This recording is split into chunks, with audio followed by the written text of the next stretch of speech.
뽀삐의 손을 잡아요. 뽀삐의 귀를 기울여요. 마음을 열고 뽀삐와 친구 되면 당신의 눈이 되어 세상을 보여드려요.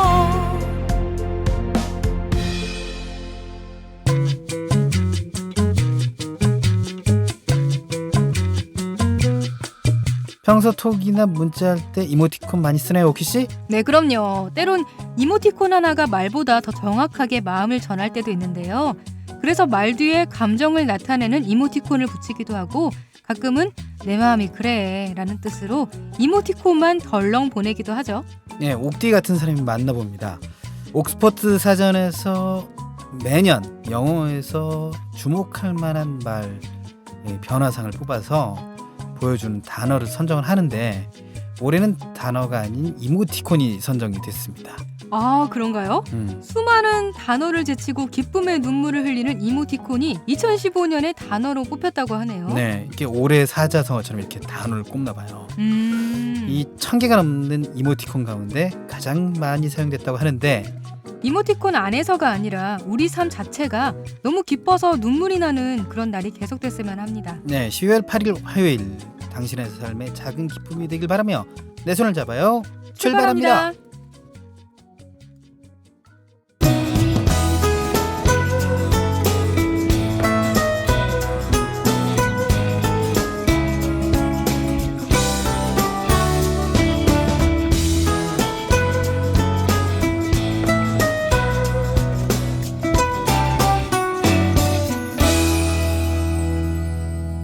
안녕하세요. 내 손을 잡아요 진행의 권순철입니다. 안녕하세요, 흥옥입니다. 네, 이모티콘 시장도 활성화돼 있고 우리나라는 네. 또 이 iOS에 내장된 이모티콘이 굉장히 다양하더라고요. 그렇죠. 그것도 많이 쓰시더라고요. 기쁨의 눈물을 흘리는 얼굴. 음. 이게 이제 iOS에서 적용된. 말 그대로 이게 우픈 거죠, 우픈 거. 웃픈 거보다도 웃기면서 슬픈 거. 너무 웃겨서 눈물이 나는 건가? 네, 그렇죠. 이렇게 기쁘면 눈물이 나는 거 있잖아. 기쁨엔 그런 눈물. 그렇죠. 기쁨의 눈물을 흘리는. 얼마나 기뻤으면. 그렇습니다. 얼마나 기쁜 일이 많았으면 사람들이 이 이모티콘을 그렇게 많이 썼을까요? 근데 저는 좀 다르게 해석하고 싶어요. 어떻게 해요? 기쁨의 눈물을 흘렸으면 좋겠는데 그런 상황이 잘 안 발생이 되지 않을 때 발생이 되지 않을 때는 감정 표현을 못하니까 기쁨의 눈물을 흘리지 못하니까 실제로는 별일 아는데도 기쁨의 눈물을 흘리는 과장해서. 얼굴을 계속 이모티콘을 쓰는 게 아닌가 하는 생각도 드는데 어떻게 생각하십니까? 또 그런 것도 일리가 있네요. 그러니까 그런 것 같아요. 웃지 않는 표정인데도 웃음 이모티콘을 쓰는 경우가 있거든요. 그쵸, 맞아요. 그렇기 때문에 이모티콘이 아마도 내 감정은 이렇다. 이렇게 표현을 하고 싶다라는 표현이 아닐까. 그런 생각이 듭니다. 우리나라 사람들이 이모티콘을 가장 많이 쓰는 데는 그 메신저죠. 그렇습니다. K로 시작하는 메신저. 네. 어떤 이모티콘을 찾았어요? 저도 그 눈물 표시 많이 쓰고요. 아니면 웃는 표시나 아니면 되게 부끄러워하는, 되게 수줍어하는 여학생의 이모티콘이 있거든요. 네. 근데 그것도 많이 쓰고 되게 다양하게 많이 쓰는 것 같아요. 그렇군요. 네. 다양한 이모티콘으로 감정 표현하는 것도 되게 중요하지만 사실 그런 이모티콘이 계속 나오게 되면 좀 텍스트가 죽는다라는 생각이 좀 들어요. 그러니까 텍스트도 좀 살리고 이모티콘도 같이 쓸 수 있는 좀 시대가 이어졌으면 좋겠는데 또 지금은 이모티콘 하나로 또 모든 게 또 통용되는 예를 들어서 OK 모양의 손 그쵸. 그런 이모티콘들이 긍정적인 대답을 할 때 많이 쓰이지 않습니까? 그러면 그럴수록 좀 시각장애인들은 좀 어려울 것 같은데 물론 이제 시각장애인들을 위해서 읽어주는 이모티콘도 있습니다만은 그렇지 못한 이모티콘도 있기 때문에 조금 혼용해서 썼으면 좋겠다 그런 생각도 좀 듭니다. 그리고 내가 카톡을 장문으로 보냈는데 그 오케이 하는 이모티콘 딸랑 하나 보내면 보내는 장문의 카톡을 보낸 사람 입장에서는 이게 뭔가 싶을 때도 있거든요. 그렇습니다. 그러니까 적절하게 잘 섞어서 쓰면 좋을 그렇습니다. 것 같아요. 이모티콘도 굉장히 좋지만 좋은 표현이지만 좀 과하면 사람의 마음을 다치게 할 수 있다는 거 여러분들이 기억해 주시기 바라겠습니다. 네. 권순철 홍옥희와 함께하는 내 손을 잡아요. 오늘의 코너를 소개해드리겠습니다. 네, 요즘 한 케이블 방송에서 80년대를 배경으로 한 드라마가 많은 화제를 모으고 있는데요. 드라마 인기와 더불어 복고 바람이 불고 있다고 합니다. 응답하라 7080 다시 돌아온 복고 열풍에 대해 짚어보겠습니다. 네, 바쁜 아침 이불 속에서 1분만 더, 1분만 더 이렇게 하다가 정말 애처로운데요. 결국 아침밥 거르기 일수라고 많은 사람들이 얘기를 하죠. 이런 분들을 위해 준비했습니다. 권순철의 노하우에서는 스피드 아침밥에 대해 알려드리겠습니다. 홍옥희의 그림 읽어주는 여자에서는 클림트의 키스에 대해 이야기 나눠보겠습니다. 그리고 이국제의 정보톡톡에서는 응급실 관련 제도에 대해 알려드려요. 네, 내 손을 잡아요에서는 여러분의 많은 참여를 기다리고 있습니다. 참여할 수 있는 방법은 다양합니다. 페이스북 KTV 인터넷 라디오 페이지에서 메시지 주시거나 인터넷 포피 채널 블로그를 통해서 참여가 가능합니다. 많이 참여해주세요.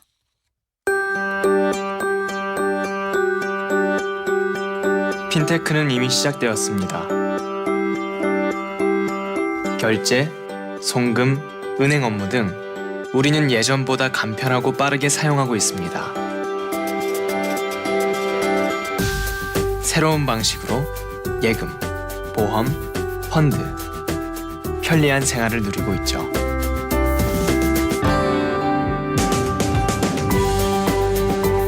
핀테크, 이제 생활입니다. 금융개혁은 이미 시작되었습니다.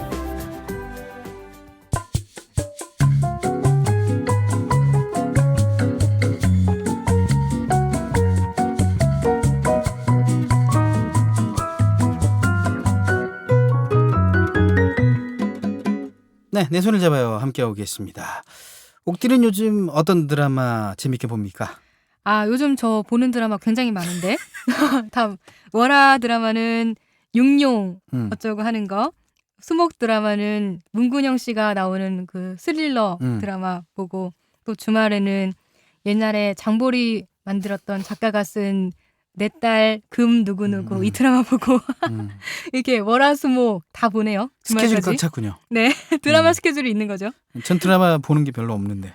예. 순철 씨는 별로 드라마 취향이 없어요. 아니잖아요. 네. 그렇죠. 예. 그래요. 이 최근에 드라마들이 굉장히 좀 인기를 많이 얻고 있습니다. 사람들 사이에서 인기가 있는 드라마 최근 거 중에 하나 좀 골라 보면은 말이죠. 모 케이블 방송사에서 80년대를 배경으로 한 드라마가 아닌가 하는 생각이 드는데요. 이거 진짜 요즘 여자들이 난리가 아니더라고요. 어. 저는 안 보긴 하는데 네. 제 주변에는 모든 여자들은 다 이 드라마 얘기해요. 그 여기 나오는 남자 주인공이 있는데 그 남자 주인공 보고 여자들이 하는 말이 잘생긴 사람 중에 제일 못생겼어. 이렇게 말하더라고요. 그만큼 되게 마스크가 되게 독특하거든요. 아무튼 이런 식으로 이 드라마는요. 97, 94년에 이어서 88년 시대를 다루고 있는 드라마예요. 제가 태어난 해죠. 88년. 네. 이 연출하는 감독이 소편에 소편까지 성공하는 경우가 잘 없다면서 방영 직전까지 꽤나 걱정을 했다는데요. 막상 뚜껑을 열어보니 또 굉장히 성적이 좋습니다. 지금. 네, 첫 방송부터 6%를 넘겼습니다. 야, 최근에는 10%를 기록했고요. 이건 지상파에서도 요즘 잘 안 나오는 수치인데. 그렇습니다. 이제 옛날엔 말이죠. 네. 케이블 시청률이 지상파로 봤을 때, 그러니까 만약에 케이블이 1 나오면 지상파 10 나오는 거다. 네, 맞아요. 그런 이럴 말이 정도로 있었어요. 케이블이 굉장히 인지도가 낮았는데 이제는 지상파를 압도할 정도가 됐어요. 그러니까요. 이렇게 성장을 했어요.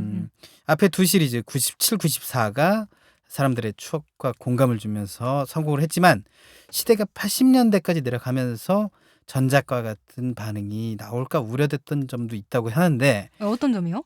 뭐 80년대 얘기하면 너무 오래된 거 아닌가? 그쵸. 제가 그런 태어난 얘기. 해라고 했잖아요. 네, 방금. 그리고 저도 사실 8살이었기 때문에 잘 잘 기억이 안 나죠. 모릅니다. 그런데 그래서 이 방송, 이 드라마를 주로 보는 시청자층이 주로 10대에서 30대 사이잖아요. 그분들이 보기에 이 드라마를 보면 딱히 공감할 거리가 없다 이거죠. 그렇습니다. 네. 이 간접 경험이 어느 정도의 공감을 낼까?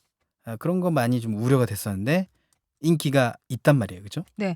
시청률을 보면요. 10대부터 50대까지 고르게 나왔다고 합니다. 그래서 이 드라마를 보면 그 시대를 경험하지는 못했지만 가족 같은 이웃 간의 정이 지금 세대에게도 어필한 게 아닐까 싶어요. 네, 그런 점도 있고요. 부모 세대 말로만 듣던 아련한 향수를 직접 맞아요. 영상으로 이제 보는 색다른 재미도 좀 있을 것 같습니다. 맞아요. 제 친구도 이거 드라마 보면서 아 내가 태어난 해 이런 일이 있었구나라면서 보는 게 되게 재밌다고 하더라고요. 아무튼 이 드라마가 흥행에 성공하면서 덩달아서 복고 열풍도 불고 있다고 해요.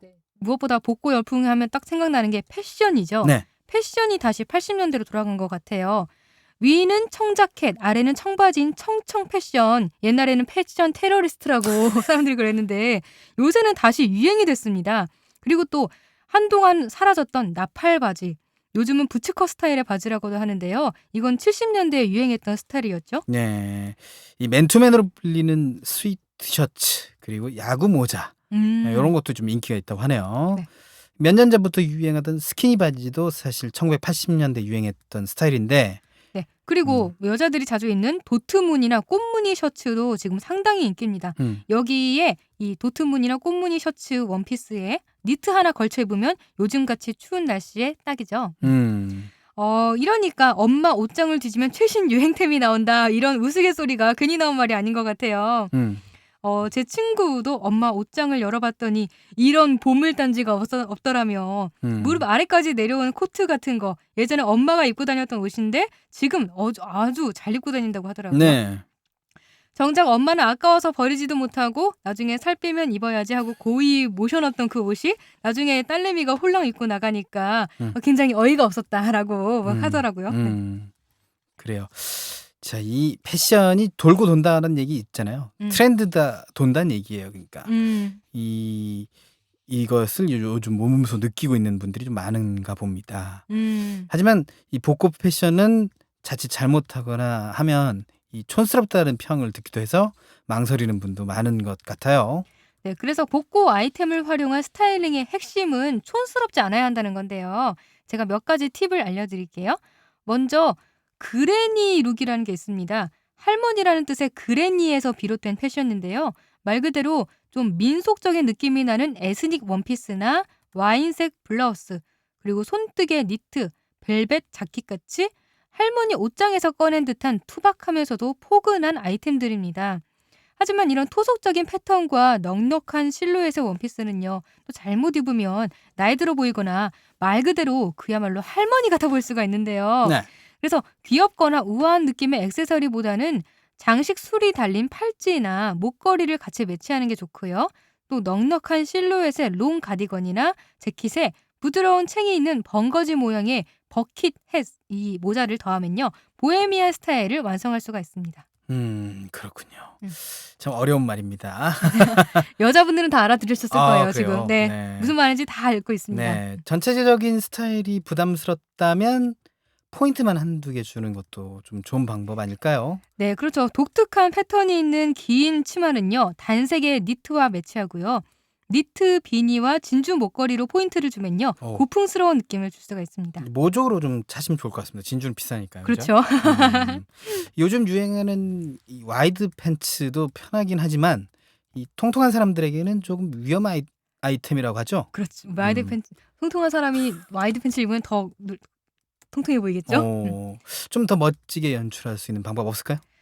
네. 착용감이 편안하고 하체의 단점을 커버할 수 있는 게 와이드 팬츠라 또 많은 분들이 입고 있는데요. 네. 하지만 순철 씨가 얘기한 대로 키가 작거나 통통한 사람에게는 조금 무모한 도전일 수도 있습니다. 그렇군요. 이때 어떤 소재의 바지냐에 따라 상의를 어떻게 골라 입느냐에 따라 스타일이 확연하게 달라지는데요.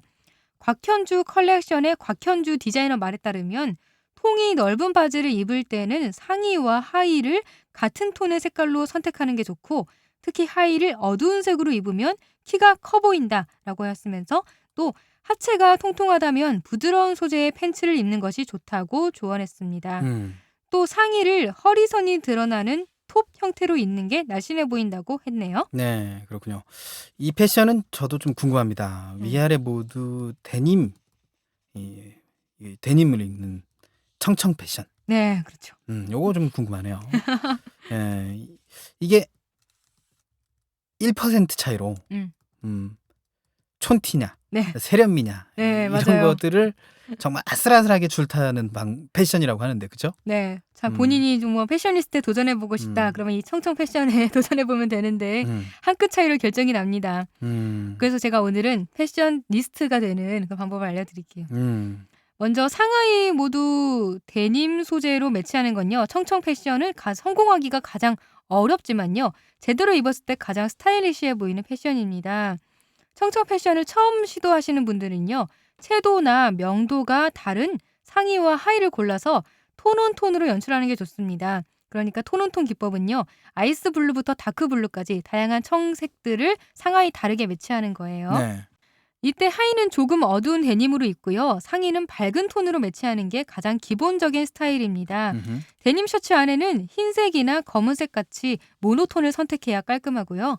여기에 회색이나 흰색, 베이지색, 그리고 검은색의 재킷이나 점퍼를 더해준다면 쌀쌀해진 날씨에 어울리는 스타일이 완성됩니다. 또 데님 재킷을 활용해보는 것도 좋은데요. 데님 재킷을 입을 때 여성은요. 긴 청바지 대신에 짧은 데님 팬츠나 미니 스커트를 입으면 발랄하고 경쾌해 보이고요. 남자의 경우에는 블루 데님 재킷을 입을 때는 블루 진 팬츠보다는 블랙 진을 입는 게 좋습니다. 그러니까 검은색 청바지를 입는 게 좋은 거예요. 네. 데님 재킷과 청바지를 입은 후에 운동화나 가방처럼 좀 활동적인 아이템을 더해주면 한층 캐주얼한 룩을 연출할 수 있습니다. 그렇군요. 자, 옥디 말을 참고 삼아서 저도 한번 청청 패션을 좀 도전해보면 어떨까? 다음에 네. 한번 입고 와보세요. 궁금한데요? 욕하지 않을까요? 정말 순철 씨는 정말 80년대로 돌아간 사람이 될 거 아니까. 알겠습니다. 네. 패션뿐만 아니라 이 음악도 80년대 음악이 좀 제조명을 받고 있습니다. 네, 때로 음악은 수백 마디 말보다 강력한 공감 그리고 연결고리가 되는데요.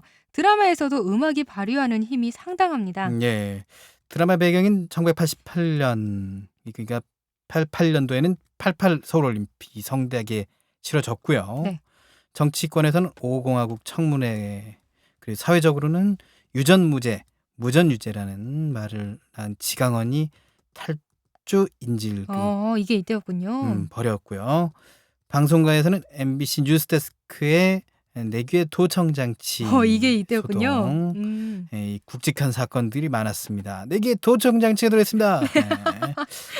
이 대중음악사에서도 상당히 중요한 해였어요. 88년이요. 네, 대중음악 평론가 최규성 씨의 말을 빌리면요.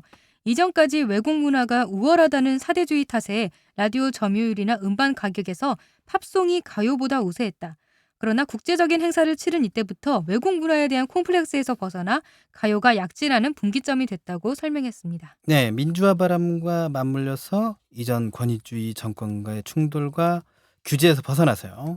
다양한 장르, TV 스타와 언더그라운드의 뮤지션들이 공존하는 등 질적, 양적 팽창을 이룬 시기라고 전문가들이 말을 했습니다.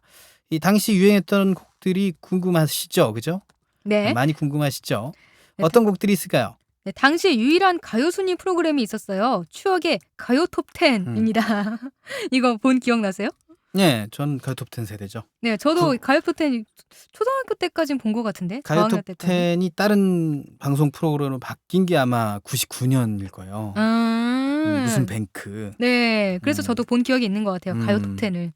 아무튼 추억의 가요 톱10 1위 곡들로 88년 당시 인기였던 곡들을 살펴볼게요.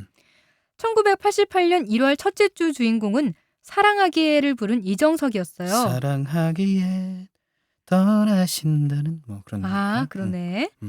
1987년 12월부터 1위를 차지하면서 1월 둘째 주까지 5주 연속 1위를 하면서 골든컵을 품에 안았고요. 네. 뒤를 이어서 최성수의 동행. 이건 뭐죠? 아직도 내겐 슬픔이 우두커니 남아 있어요. 뭐 그런 거. 이거 주크박스 누가 같아요. 나와 같이 함께 뭐 이런 거. 주크박스. 그리고 그 다음에 민혜경의 그대는 인형처럼 웃고 있지만. 그댄 항상 내 맘에 웃고 있지만. 또 유열의 이별이래. 띠리리 음밖에 생각했는데 이거는 이별이래 뭐 이런 거. 그런 노래. 네. 네, 이런 노래들이 대중의 사랑을 받았습니다. 그래요.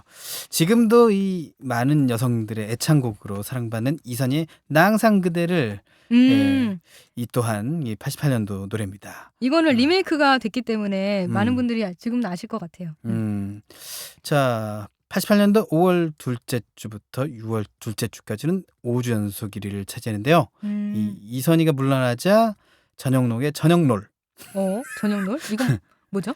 전영록의 전영놀이라는 노래가 있습니다.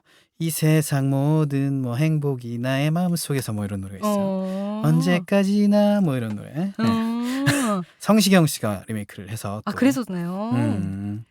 6월에서 8월에 걸쳐서 통산 6주 연속은 아니고 5주 연속을 해야 이제 골든컵이니까 한 주 걸렸나 봐요. 그렇구나. 네, 그래서 6주를 1위를 했습니다.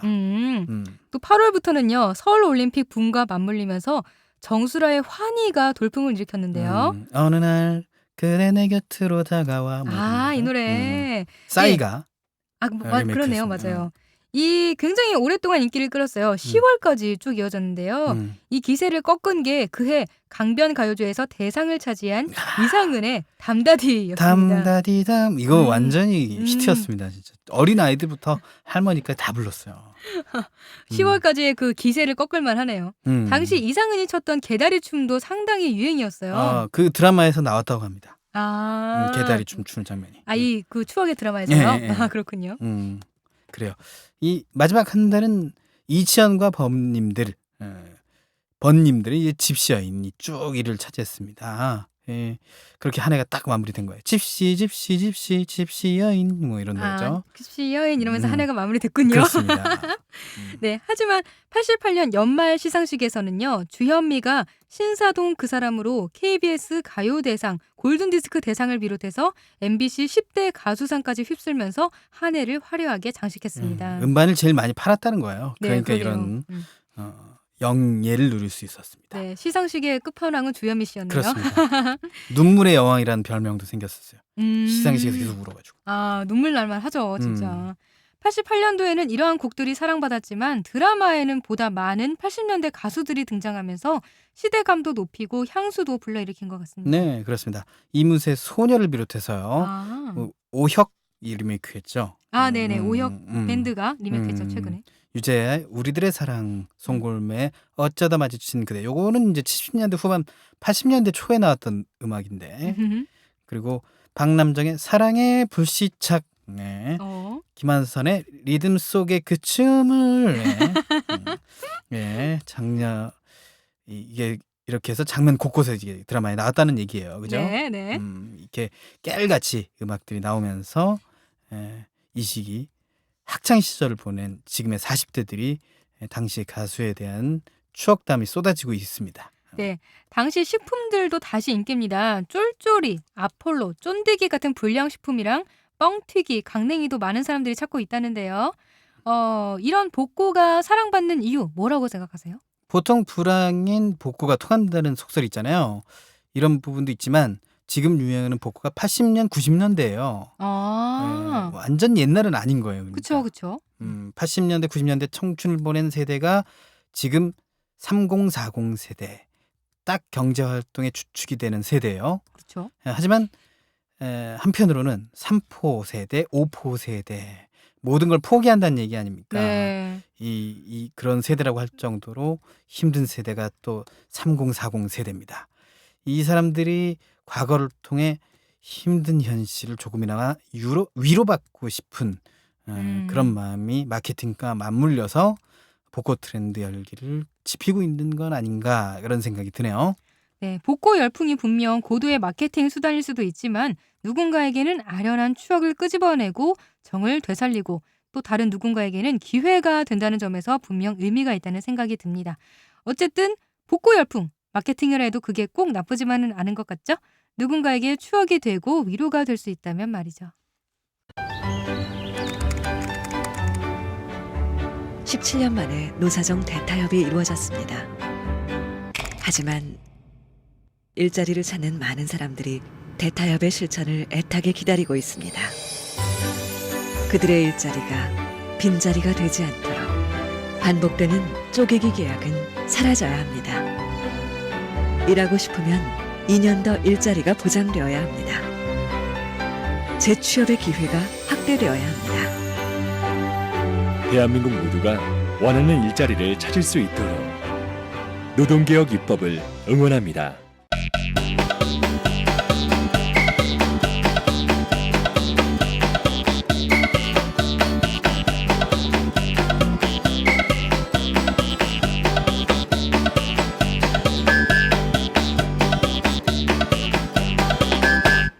여러분은 지금 KTV 포피 채널 내 손을 잡아요를 듣고 계십니다. 네, 이번 시간은 권순철의 노하우입니다. 어떤 걸 준비했죠? 네, 아침마다 이불 속에서 1분만 더, 1분만 더, 뭐 이렇게 하다가 네. 결국 이러다 지각이야. 네. 이런 비명과 함께 옷만 대충 걸쳐 입고 네. 뛰쳐나가는 부분들이 좀 많습니다. 네네. 당연히 아침밥은 남의 나라 얘기. 그렇죠, 그렇죠. 점심까지 쓰린 빈속을 부여잡고 버티기가 일쑤입니다. 이런 분들을 위해서 스피드 아침밥에 대해서 준비를 해봤습니다. 권순철의 노하우에서 함께 만나볼까요? 자, 옥디는 아침밥 잘 챙겨 먹는 편인가요? 아, 저는 엄마가 챙겨주실 때만 먹고 스스로 챙겨 먹지는 않고 음, 아무래도 아침을 챙긴다는 게 좀 힘들어요. 네, 누가 음. 차려줘야만 먹을 수 있는 것 같아요. 이게 저는 아침을 좀 잘 먹는 편입니다. 스스로도 잘 챙겨서. 어머니가 항상 계시니까. 네, 아침 안 그러니까요. 보통 엄마가 챙겨주실 때만 먹는다니까요.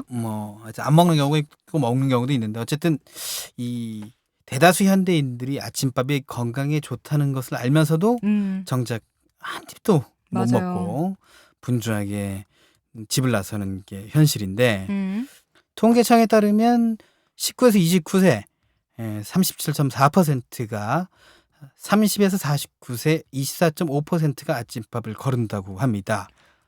딱 그 나이 때 사람들이 밥을 잘 못 먹는 이유가 아침에 더 자고 싶어서 그러다 보니 습관이 돼서 아침을 안 먹는 사람도 많더라고요. 하지만 아침을 먹었을 때랑 안 먹었을 때랑 분명한 차이가 있습니다. 네, 그만큼 아침밥이 중요하다는 건데 아침에 음식물을 섭취하면 뇌가 활발하게 활동하는 것을 도와줍니다. 따라서 일의 능률이 오를 뿐만 아니라 점심에 허기가 져서 과식하는 것도 막아주니까 비만 예방도 되는 거죠. 네, 아침에 1분이 얼마나 아쉬워요. 1분 1분. 그래서 아침밥이 중요하다 이걸 알면서도 먹기가 힘든 게 사실인데요. 그나마 저처럼 부모님하고 같이 살면 엄마가 차려주시고 해서 밥만 후다닥 먹고 일어날 수가 있지만 자취하는 사람들은 하나부터 10까지 재료 준비해서 손질하고 요리하고 먹고 설거지하고 다 해야 되잖아요. 그러니까 아침을 안 먹게 되는 거죠. 네, 그래서 오늘 제가 빠르고 간편하게 만들 수 있는 아침밥 레시피 네. 몇 가지 준비를 오늘도 했습니다. 레시피가 등장하군요. 우선 재료 몇 가지 준비해 놓으면 좋습니다. 어떤 재료인가요? 네. 밤에 이렇게 재료를 준비해 놓는 거죠. 어떤 거요?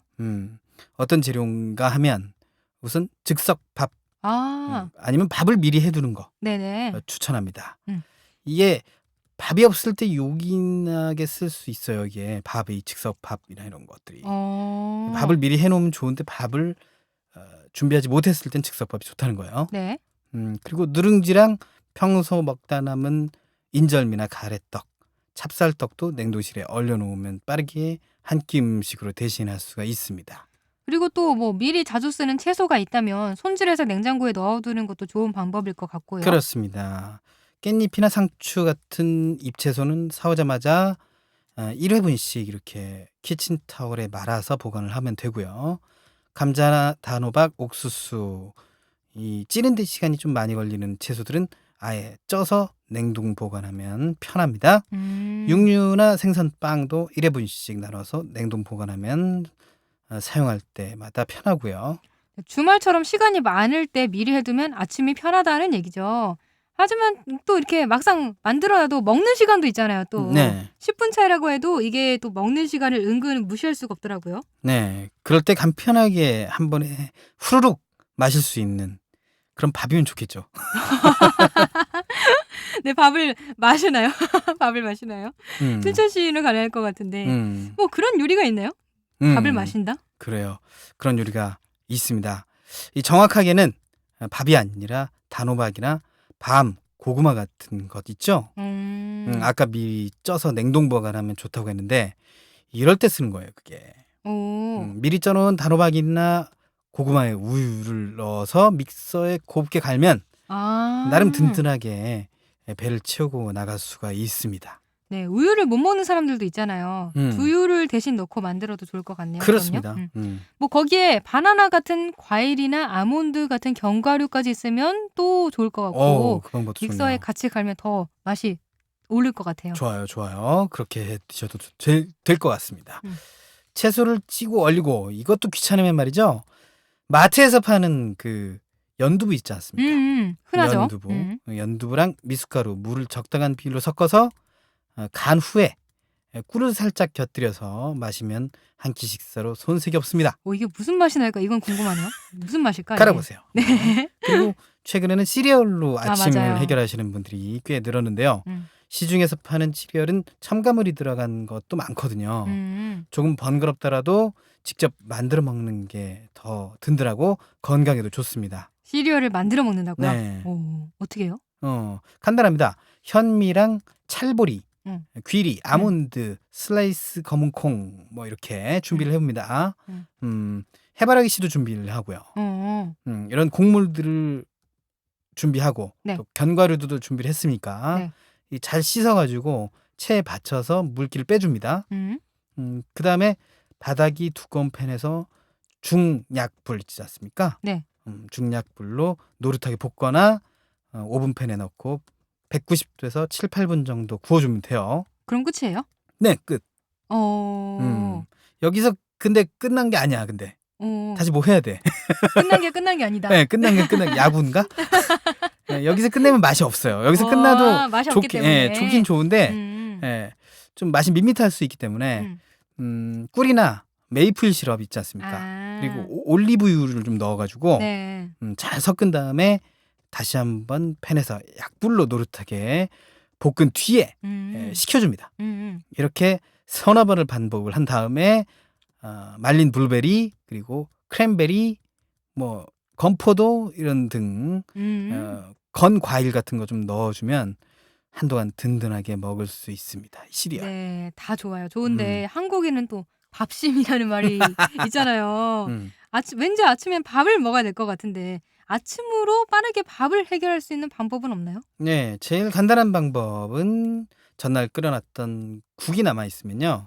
거기에 찬밥이나 누룽지를 넣고 살짝 끓여서 이렇게 올려놓으면 스피드하게 국밥을 만들 수 있습니다. 국밥.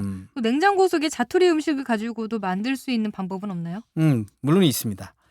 이 밥전이라는 겁니다. 밥전? 이거는 하루 전에 이 밤에 미리 준비해두면 더 좋아요. 네. 왜냐면 시간이 걸리니까요. 냉장고 안에 애매하게 남은 고추, 당근, 양파나 소세지 있죠. 네. 이 채소랑 소세지를 모두 잘게 다져서 밥과 함께 넣고 가볍게 섞어줍니다. 그 다음에 밀가루와 달걀을 넣어서 섞고 여기에 슬라이스 치즈도 있으면 잘게 잘라서 놓은 다음에 소금과 후추로 간을 해요. 그 다음에 한 수저 정도 씩 떠서 노릇하게 부치면 완성됩니다. 저는 치즈를 정말 좋아하기 때문에 여기 치즈까지 들어간다면 진짜 맛있을 것 같아요. 네. 아침에 살짝 데워서 먹으면 될 것 같아요. 미리 만들어 놨다가 또 한 입 크기로 만들어 놓으면은 또 출근 준비하면서 하나씩 집어 먹으면서 준비해도 되는 거고. 그렇습니다. 이 밥전은 채소 외에도 취향이나 냉장고 사정에 따라서 그때그때 있는 재료 넣어도 되고요. 멸치볶음이나 진미채 볶음 같은 이런 반찬을 잘게 잘라 넣어도 되니까요. 재료 부담감도 크게 없습니다. 근데 아까 인절미나 떡도 있으면 비상시에 요긴하게 쓸 수 있다고 하셨잖아요. 네. 이거는 어떻게 사용하면 되는 거예요? 떡 자체로도 든든하게 속을 채울 수 있지만 조금만 시간을 들이면 색다른 요리로 재탄생시킬 수 있습니다. 우선 시루떡이나 찹쌀떡은 물이랑 우유를 넣고 끓이기만 해도 맛있는 팥죽이 돼요. 아, 팥죽. 이 찹쌀떡은 이제 새알심 같은 게 되겠고 네. 시루떡은 팥이 되겠죠. 네네네네. 이게 저녁에 먹다 남은 미역국이 있으면 여기에 떡국떡이나 조랭이떡을 넣어서 끓이면 한 끼 식사로 충분한 미역국도 됩니다. 네. 미역떡국. 어. 좋지요? 네, 이런 뭐 레시피라면 아침에 딱 5분만 더 일찍 일어나면 든든하게 아침밥 먹고 집을 나설 수 있겠다는 생각이 듭니다. 조금 더 서둘러서 아침 챙겨서 꼭 먹고 나와야겠어요. 오늘 말씀 감사합니다. 네. 내 손을 잡아야 해서는 여러분의 많은 참여를 기다리고 있습니다. 알고 싶은 정보가 있다, 방송에 참여해보고 싶다, 함께 나누고 싶은 정보, 사연이 있다, 모두 좋습니다. 페이스북 KTV 인터넷 라디오 페이지에 메시지를 주시거나 인터넷 포피 채널 블로그를 통해서도 참여가 가능합니다. 방송을 들을 수 있는 방법도 알려드릴게요. KTV 홈페이지 ktv.go.kr/radio나 모바일 앱 팟빵으로 접속하면 실시간으로 들을 수 있습니다. 그리고 유튜브를 통해서도 만날 수 있습니다. 혹시 실시간으로 진행되는 방송을 놓친 분들은 팟캐스트 서비스를 이용하면 다시 들을 수 있습니다.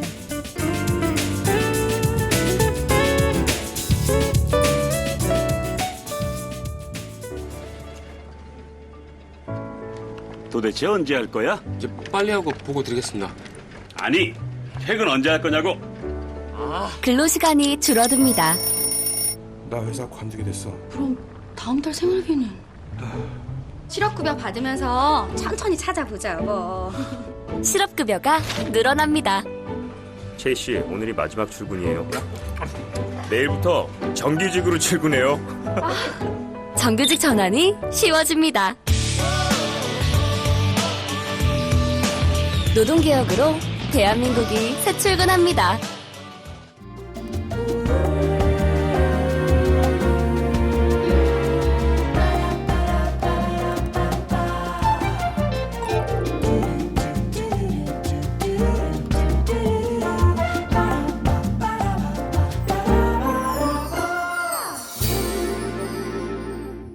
이번 시간은 홍옥희의 그림 읽어주는 여자 시간입니다.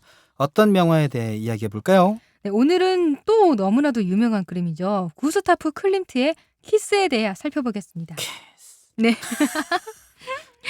그렇군요. 네. 자, 구스타프 클림트, 이름이 어렵습니다. 발음 좋죠? 네. 구스타프 클림트는 여자와 성 그리고 에로시티즘을 주제로 많은 그림을 남겼어요. 이 실제로 엄청난 여성 편력을 좀 자랑했다고 하는데, 네, 그렇죠. 일설에 의하면요, 작품에 대한 영감이 떠오르지 않으면 가차없이 다른 여자를 만났다고 해요. 굉장히 엄청난 바람둥이가 따로 없었죠. 그래요. 이 클림트 하면 또 떠오르는 게 화려한 황금색의 그림들입니다. 클림트는요, 금 세공업자였던 아버지 덕분에 금박을 그림에 직접 붙이면서 다채로운 표현 방식으로 그림을 그렸습니다. 네, 그러니까 붓만 쓴 게 아니라 금박을 붙여가면서 그림을 만든 거예요. 이게 예상을 해보면 음. 그림의 색이 참 화려했다, 네, 그런 이렇게 거죠. 느낄 수도 있겠어요. 네, 엄청나게 화려하죠. 눈길을 확 잡아 끌고요. 음, 오늘 소개할 그림은요, 그가 황금 시기에 그린 그림 중 하나인 키스라는 작품입니다. 남녀가 키스하는 작품을 통해서 그가 생각한 남성성과 여성성, 그리고 키스로 표현되는 남녀의 사랑에 대한 느낌을 엿볼 수 있습니다. 그림의 색이 참 화려했던 걸로 기억이 되는데, 이게 황금색. 네, 황금색 그림이라고 하니까 당연히 온통 다 황금색으로 칠해져 있겠죠. 네. 이 배경색이 온통 다 황금색이에요. 그래서 이 장소가 대체 어떤 장소인지, 시간은 낮인지 밤인지조차 구분을 할 수가 없습니다. 배경이 온통 황금색이기 때문에. 오, 그렇군요. 네. 이제 그래서인지 이 그림을 떠올릴 때마다 두 사람 모두 현실에서 벗어나서 온전히 독립된 둘만의 세상에서 키스라는 행위 자체만 몰입하고 있는 그런 것처럼 보이는 느낌이다, 이런 평가들이 많아요. 네, 지금 오직 두 사람만 있는 거죠. 지금 두 사람한테는. 네. 저도 그런 느낌을 받았는데요. 그럼 그림 한번 살펴볼까요?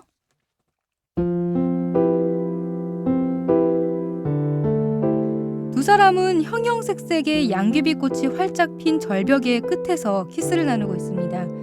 세모 형태로 그려진 절벽 끝에 아슬아슬하게 무릎 꿇고 서 있는 여자는 맨발을 절벽 끝에 걸칠 정도로 위험하고 불안정해 보입니다.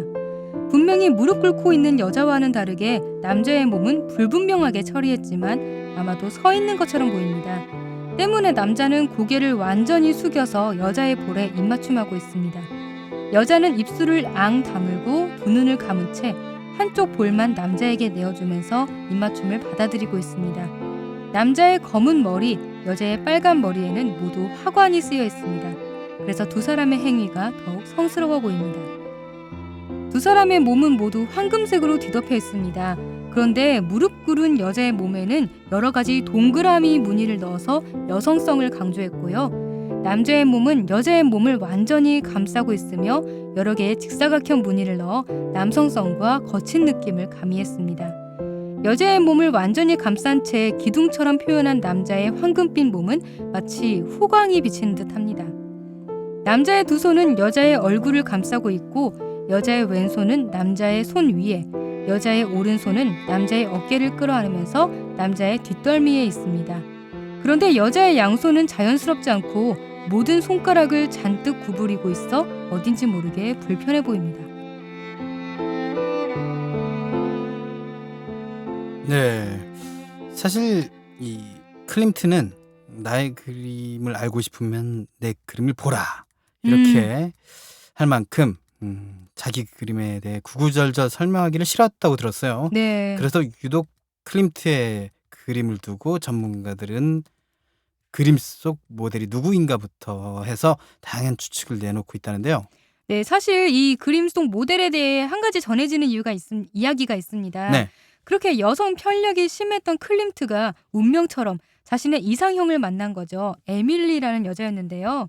하지만 정작 이 에밀리 앞에서는 키스조차 할 수가 없었고 작품도 나오지 않았다고 합니다. 뭔가 그녀에게는 클림트가 쉽게 다가갈 수 없었던 그런 뭔가 그런 아우라가 있었나 봐요. 그렇습니다. 클림트 입장에서는 그보다 더한 시련이 없었겠는데요, 그죠? 그러니까요. 이상형인데 다가갈 수가 없는 거예요. 얼마나 지금 답답하겠어요. 자기는 엄청난 여성 편력을 자랑하는 바람둥이였는데. 그래서 이때 화풍도 살짝 변했다고 해요. 화려하고 관능적이었던 클림트의 화풍이 아니라 평범하기 그지없는 그저 그런 화풍으로 표현됐다는데요.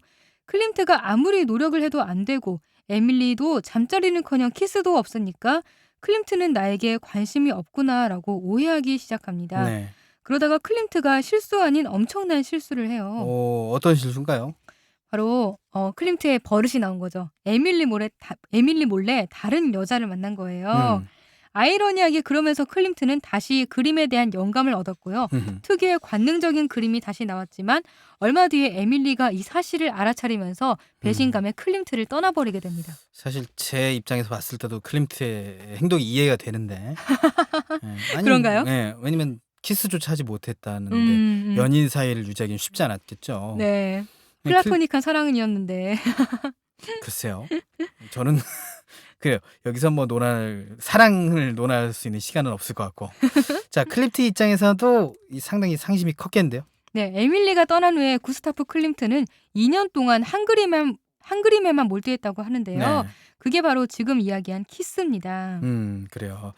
이 이야기를 듣고 다시 그림을 보니까 위험한 낭떠러지 끝에서 키스하는 두 남녀의 모습을 담은 그 모습이 좀 그려집니다. 그죠? 예, 이 모습을 통해서 에밀리가 자신을 자신을 떠날 것 같은 자신을 떠날 것 같은 그런 두려움과 위태로움을 그런 위태로움을 사랑으로 해서 표현한 그런 그림이 아닌가 그런 생각이 들어요. 여성이 뭔가 불편해 보였다 이런 얘기였잖아요. 네, 절벽 끝에 있었으니까. 한편 클림트는요, 적극적이고 거친 남성과 수동적인 여성의 만남이 가장 매혹적인 남녀의 완전체라고 생각한 것처럼 보여요. 다만 그 순철 씨 말대로 절벽에 불안정하게 걸터앉은 여자와 불편해 보이는 자세, 그리고 남자의 키스를 받아들이기는 하지만 어딘가 거부하는 것처럼 보이기도 하는 여자의 표정 때문에요. 아름다운 사랑의 한쪽에는 불안이 자리한다는 걸 표현한 것 같기도 합니다. 네. 하지만 그런 요소들을 상상하는 황금빛 그림과 남자의 몸에 감싸진 채 하나처럼 결합된 여자의 몸, 그리고 키스라는 행위는 이 그림을 더욱 관능적이고 신비스럽게 보이게 합니다.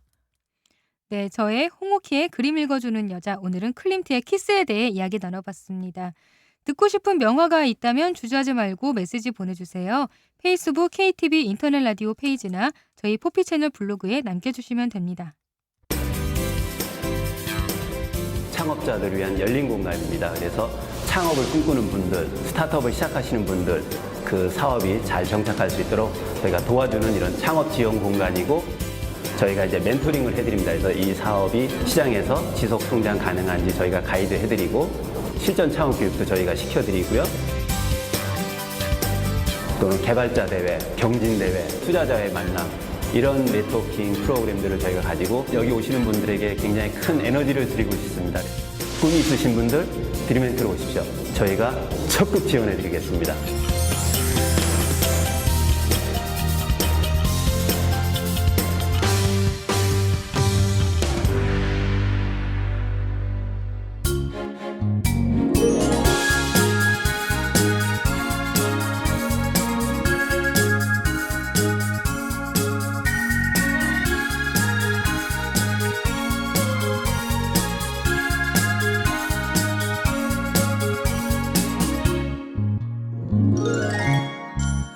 이번 시간은 이국제 정보 톡톡 시간입니다. 생활 속 유용한 정보에 대해 소개해드리겠습니다. 네, 오늘은 알아둘 필요가 있는 응급실 관련 제도에 대해 알려드리겠습니다.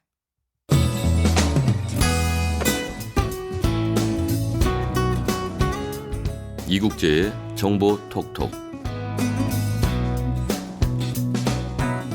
네, 오늘은 응급실 관련 제도에 대해서 설명드리겠습니다. 사람 일이라는 게 언제 위급한 상황을 만날지 모르지 않습니까? 지금부터 설명드릴 내용들을 꼭 알아두시면 좋겠네요. 첫째, 응급의료 대불제도입니다. 국가가 돈이 없는 응급 환자를 대신해서 진료비를 우선 지불하고 나중에 환자나 가족에게 청구하는 제도인데요. 대상자가 따로 있는 게 아니고요. 대한민국 국민이면 누구나 이용 가능합니다. 단 인정해주는 응급 증상이 따로 있기 때문에 응급실에 방문했다고 해서 다 이용 가능한 건 아닙니다. 대불제도를 이용할 수 있는 응급 증상들로는 신경계통에서 급성 의식장애와 급성 신경학적 이상, 심혈관 계통에서는 심폐소생술이 필요한 증상과 급성 호흡곤란, 그리고 급성 흉통 등이 있고요. 중독 증상과 간부전, 심부전, 당뇨병 등의 대사장애들도 응급 증상으로 인정받습니다. 또 외과 계통으로는 개복 수술이 필요한 급성 복통과 광범위한 화상, 그리고 다발성 외상 등이, 안과 계통에서는 화학물질에 의한 눈의 손상이나 급성 시력 손실 등이, 소아청소년과로는 소아경련성 장애가, 정신과로는 자신이나 남을 해칠 우려가 있는 정신장애가 대불제도를 이용할 수 있는 증상들입니다. 두 번째, 임산부 전담 구급대입니다. 출산이 임박한 임산부, 조산의 위험이 있는 임산부, 출산 후 3개월 동안 보호가 필요한 산모를 위한 구급차인데요. 분만 세트와 경험이 많은 여성 구급대원이 탑승하고 있습니다. 미리 사전 예약을 하셔야 하는데요. 임신 5개월 이상의 임산부 또는 출산 후 3개월 이내의 산모는 모두 신청이 가능하다고 하네요. 119에 미리 사전 예약을 하시면 된다고 합니다. 세 번째, 달빛 어린이 병원입니다. 1년 365일 심야까지 외래 진료하는 소아과 응급실이 아니기 때문에 비용이 적게 들고요. 응급 환자가 많지 않아서 빠른 조치를 받을 수 있다고 하네요. 요즘 워킹맘도 점점 늘어나는 시대에 늦은 저녁 귀가 후에 아이가 아프게 되면 벌써 문을 닫은 병원들을 찾을 수도 없고 응급실에서 아이 진료를 기다리게 되잖아요. 밤중에 아픈 아이도 마음 놓고 진료받을 수 있는 병원, 달빛 어린이 병원들이 있으니 꼭 알아두시는 게 좋겠습니다. 내 집 주변 어디에 달빛 어린이 병원이 있는지 알아두면 좋겠죠. 네 번째, 유비쿼터스 119 시스템입니다. 뇌졸중, 협심증, 심근경색 등 급성질환 환자들과 독거노인들을 위한 서비스인데요. 자신의 상태와 보호자를 미리 등록해두어서 119 신고 때 더욱 신속히 응급처치가 가능하게 대비하는 제도입니다. 집안에 이런 환자가 있다면 유비쿼터스 119 시스템에 따라 미리 등록해두는 것이 촌각을 다투는 응급 상황에서 생명을 살리는 길이 될 겁니다. 네, 오늘은 응급실과 관련된 제도들을 살펴봤는데요. 지금도 응급실 진료비는 일반 진료에 비해서 비싸지만 앞으로는 더 올린다고도 하고, 응급의료 인력에게 불필요한 과부하가 걸리지 않도록 진짜 응급 상황의 환자가 아니려면 응급실 이용을 자제해 주셨으면 합니다. 네, 오늘은 여기까지입니다.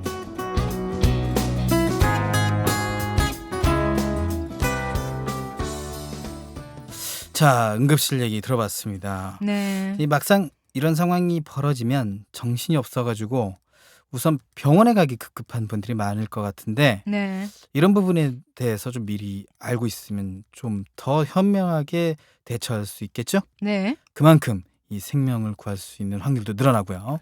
특히 달빛 어린이 병원은 아이 키우는 분들이라면 미리 위치를 파악했다가 밤중에 아이가 아프면 응급실에 가는 것보다 이쪽을 이용하는 게 더 좋을 것 같아요.